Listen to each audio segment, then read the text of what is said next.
इस्तिग़फ़ार क्यों कबूल नहीं होता? हम जो इस्तिग़फ़ार करते हैं, हमारा इस्तिग़फ़ार कबूल क्यों नहीं हो रहा? हमारी दुआएं कबूल क्यों नहीं हो रही? हम परेशानी से बाहर क्यों नहीं निकल रहे हैं? हमारे ऊपर मुश्किलात पे मुश्किलात आती जा रही है। ये जो बीमारियां आई हुई हैं, ये किसी भी तरह ख़त्म नहीं हो रही है। बहुत से लोग ऐसे हैं जो रूहानी मामलात में फंसे हुए हैं, जिन्नात के मामलात है, जादू के मामलात है। और बहुत से लोग ऐसे हैं जो एंजाइटी के पेशेंट बन चुके हैं, एंजाइटी में रहने लगे, डिप्रेशन में रहने लगे। सोच सोच के हमारे दिमाग का बेड़ा गर्क हो चुका है। हद से ज़्यादा सोचने पर दिमाग काम करना छोड़ देता है, घबराहट शुरू हो जाती है, बेचैनी शुरू हो जाती है। इसमें से देखा जाए तो कुछ लोग जादू के मरीज होते हैं, कुछ लोग एंजाइटी पेशेंट बन चुके होते हैं। आज देखा जाए दुनिया में सबसे ज़्यादा परेशान वो लोग हैं जिन्हें सुकून नहीं मिल पा रहा। अब देखिए, सुकून की तलाश जो है ना, ये बहुत ज़रूरी है। मेरी कोशिश होती है कि मेरी हर एक वीडियो में आप लोगों को सुकून मिले, आप लोगों को मेरी आवाज़ में सुकून मिले, आप लोगों को मेरे बताए हुए तरीक़े में सुकून मिले, आप लोगों का अल्लाह रब्बुल इज़्ज़त से कनेक्शन जुड़ जाए, अल्लाह रब्बुल इज़्ज़त से आप लोगों का कनेक्शन मजबूत हो जाए। जब हमारे रब से कनेक्शन मजबूत हो गया तो आप सोचिए कि हमारे मामलात कैसे ठीक नहीं होंगे। जब रब से कनेक्शन मजबूत हो जाएगा तो सबसे पहले दिल को, दिमाग को सुकून मिलने लगेगा।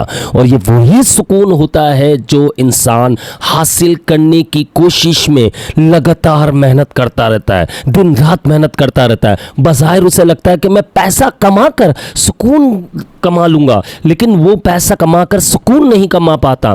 पैसा कमाकर वो एंजाइटी ख़रीद लेता है, डिप्रेशन ख़रीद लेता है, बीमारियाँ ख़रीद लेता है। लेकिन जब हम पैसा कमाने के साथ साथ अपने रब को राज़ी रखेंगे, हम अल्लाह के सामने सर झुकाएंगे, अल्लाह को राज़ी रखेंगे, अल्लाह से माफ़ी मांगेंगे अपने गुनाहों की, और वो तरीक़े जो शरीयत ने हमें बताए हुए उस तरीक़े पर चलेंगे, जब अल्लाह रब्बुल इज़्ज़त से हम माफ़ी मांगेंगे, यानी कि तौबा इस्तिग़फ़ार करेंगे, आप सोचिए कि वो पैसा जो है उसमें बरकत अता हो जाएगी, उसमें अल्लाह रब्बुल इज़्ज़त बरकत डाल देंगे, और वो पैसा जो है हमारे लिए बहुत ज़्यादा फ़ायदेमंद रहेगा, उसमें बरकत आ चुकी होगी। लेकिन कुछ लोग ऐसे हैं जो बहुत कमाते हैं लेकिन बरकत नहीं है, वो टेंशन में रहते हैं, एंजाइटी पेशेंट बन चुके हैं। उन्हें मालूम ही नहीं होता कि उनका पैसा इस वक्त कहाँ से आ रहा है और कैसे जा रहा है। यार, वो इस कदर परेशान हो चुके हैं, इस कदर एंजाइटी में आ चुके हैं, उन्हें ये लगता है कि किसी ने उन पर कुछ कर दिया।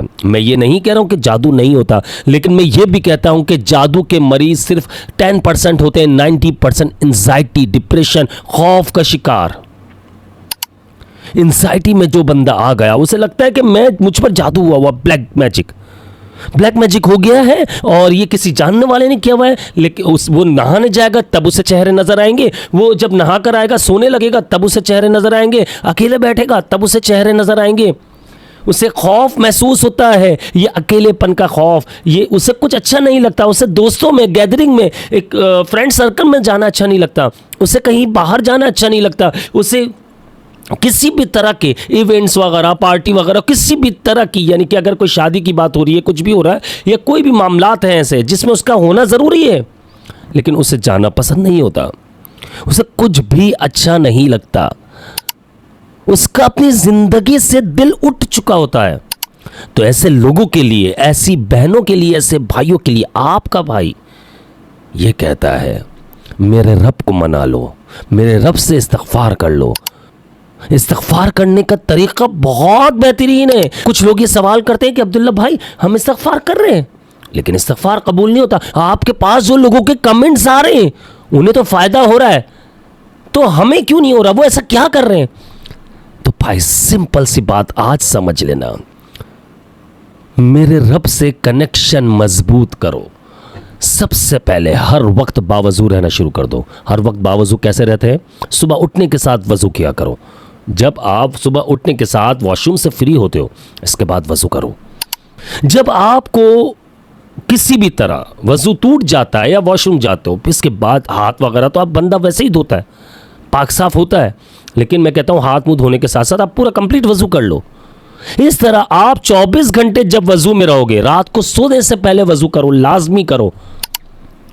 जब आप 24 घंटे वजू में रहोगे, 70,000 फरिश्ते आपकी हिफाजत करेंगे। पहली चीज, फरिश्ते आपके करीब आने लगेंगे, घर में रिस्क लाने लगेंगे, बरकतें आने लगेंगी। देखो, रिस्क एक तरीके का नहीं होता।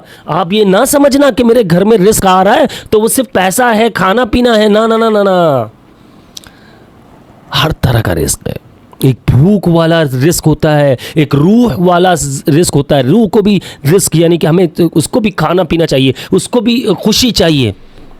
क्या चीज़ है वो? सुकून है। हमारी रूह को भी सुकून चाहिए होता है। सुकून ही हमारी रूह की ग़िज़ा है। जब आपकी रूह बेचैन हो जाएगी तो पूरी बॉडी बेचैन हो जाएगी। आपको कुछ अच्छा नहीं लगेगा, कुछ समझ में नहीं आएगा।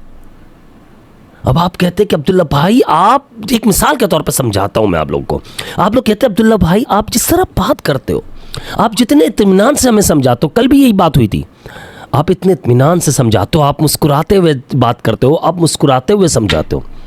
सोचिए एक बार, अगर मैं दूसरे लोगों की तरह, या बहुत सारे ऐसे लोग हैं जो आपको समझा रहे होते हैं, तो वो आपको समझाते हुए, डांटते हुए समझाते हैं।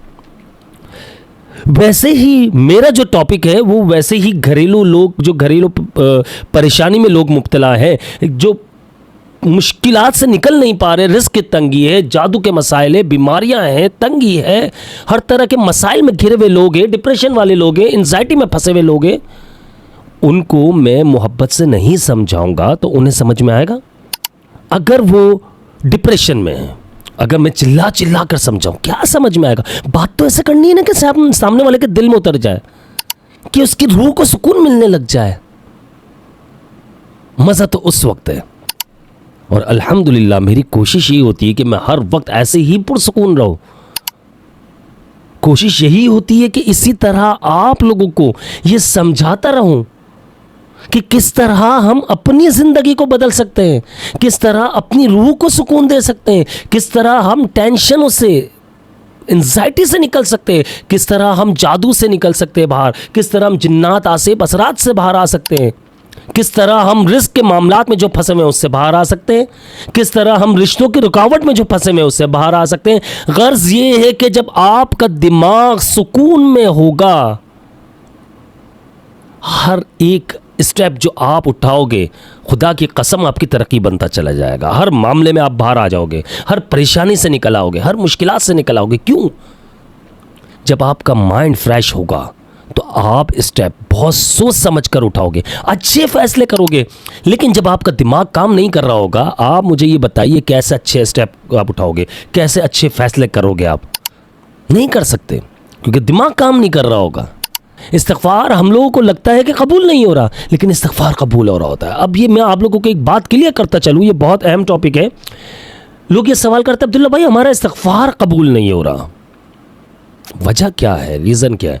हमेशा याद रखिएगा, इस्तिग़फ़ार कबूल होता है, लेकिन कुछ बंदे ऐसे होते हैं जो बहुत शिद्दत से अल्लाह को याद करते हैं, अल्लाह के सामने रोते हैं, गिड़गिड़ाते हैं, सजदा करते हैं, तो अल्लाह रब्बुल इज़्ज़त उन्हें माफ़ फरमा देता है, उनसे बेतहाशा मोहब्बत करता है।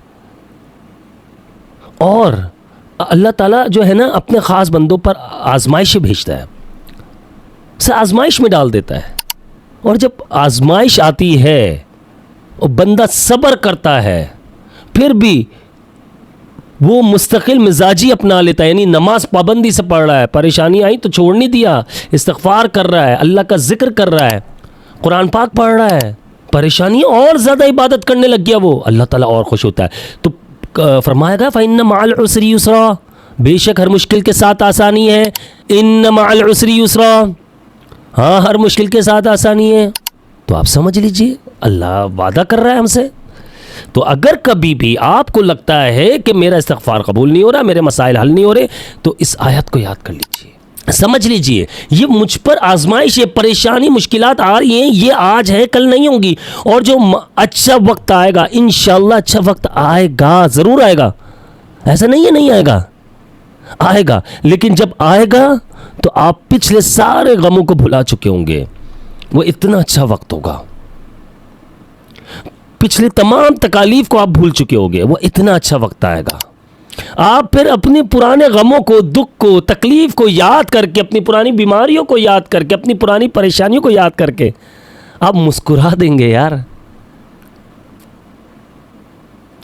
ये मेरा रब है जो अता करता है। उम्मीद है आप लोग मेरी इन बातों को बखूबी समझ चुके होंगे और इस्तग़फ़ार की कसरत करेंगे। कम से कम भी 1200 मरतबा तो इस्तग़फ़ार कीजिए, किसी को बताइए नहीं, और अपने भाई को ख़ास दुआओं में याद रखिएगा। अब मुझे इजाज़त दीजिए, मैं हूँ आप सबका भाई अब्दुल्ला बिन हमीद। अस्सलामु अलैकुम वरहमतुल्लाहि वबरकातुहू। चैनल को सब्सक्राइब लाजमी कर लीजिएगा, बेल नोटिफिकेशन को ऑन कर लीजिएगा।